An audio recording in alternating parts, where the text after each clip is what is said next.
Assalamualaikum warahmatullahi wabarakatuh. Alhamdulillahirabbil alamin. Wassalatu wassalamu ala sayyidina Muhammadin wa ala alihi wa sahbihi ajmain.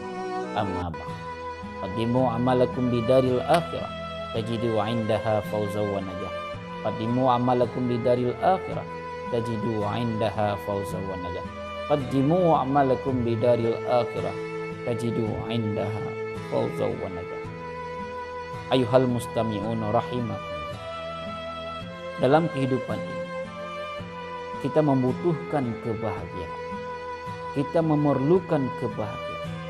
Kita bangun di pagi hari, kita berangkat kerja untuk memperoleh kebahagiaan. Namun banyak sekali di antara kita manusia ini mencari kebahagiaan tapi bukan kebahagiaan yang kita dapatkan. Kenapa? Dikarenakan kebahagiaan yang kita cari bukanlah kebahagiaan yang sebenar-benarnya itu bahagia. Rasulullah Sallallahu Alaihi Wasallam dalam satu hadisnya pernah bersabda, "Sa'adatul mar'i arba'un." Kunci kebahagiaan itu terletak pada empat. Antakuna zaujatuhu salihatan. Yang pertama, dia memperoleh istri yang salihah. Dia mempunyai istri yang salihah. Siapa istri yang salihah ini? Apakah mereka yang mempunyai paras wajah yang cantik? Belum tentu dia itu salihah. Apakah mereka wanita-wanita yang mempunyai harta yang banyak? Belum tentu mereka itu salihah. Namun siapa juga mereka yang saleh ini? Istri yang saleh adalah istri yang taat kepada perintah Allah Subhanahu wa taala dan dia siap berbakti kepada suaminya, tidak mau menjadi pimpinan dalam rumah tangganya, dan dia siap menjadi yang dipimpin dalam rumah tangga. Inilah istri yang saleh. Selalu tunduk kepada perintah suami dalam keridhaan Allah Subhanahu wa taala. Maka bila seseorang laki-laki itu memperoleh istri yang salehah, dia sudah bahagia. Dia sudah tentram hatinya, dia sudah gembira dalam menjalani kehidupan sehari-hari. Kenapa?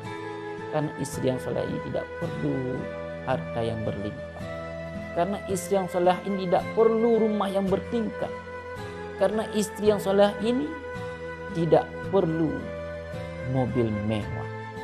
Yang dia perlu hanyalah bimbingan menuju keridhaan Allah, bimbingan menuju pintu surga kepada Allah Subhanahu wa taala. Inilah istri yang saleh.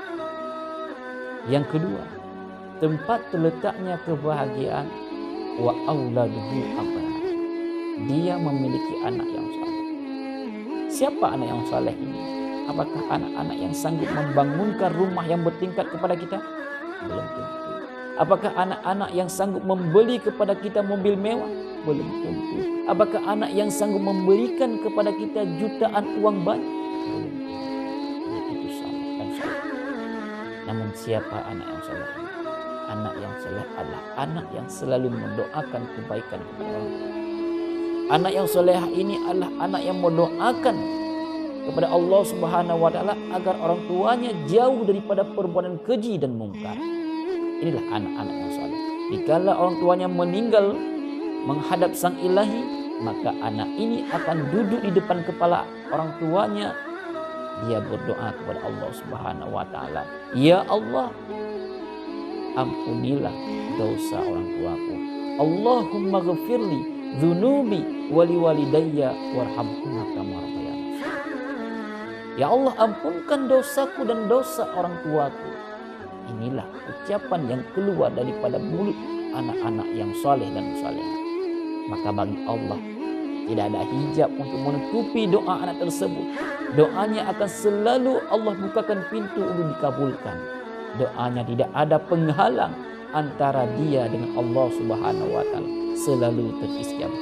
Apa kehendak daripada anak yang saleh dan saleh ini? Maka selalu Allah kabulkan untuk orang tua. Kemudahan maka akan Allah kabulkan. supaya orang tuanya dijauhkan daripada azab kubur, maka Allah akan kabulkan hal tersebut.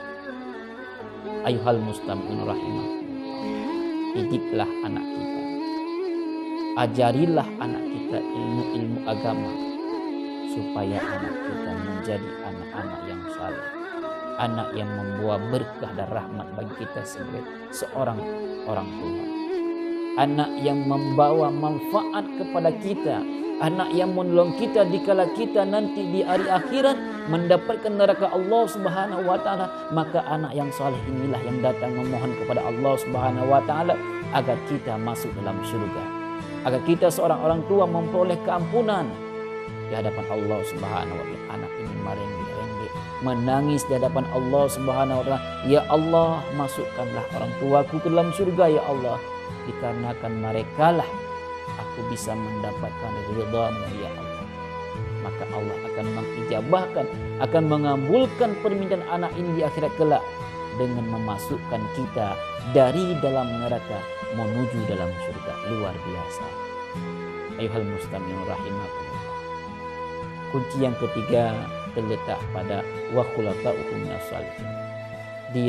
Kita mau bergabung dengan orang-orang yang saleh.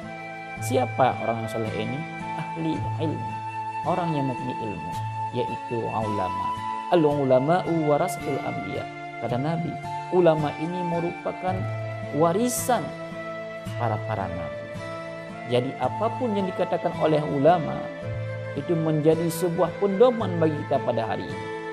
Janganlah sekali-kali kita mencaci ulama. Janganlah sekali-kali kita mencemooh ulama, menghina ulama. Bahkan menghina ulama itu merupakan dosa besar bagi kita.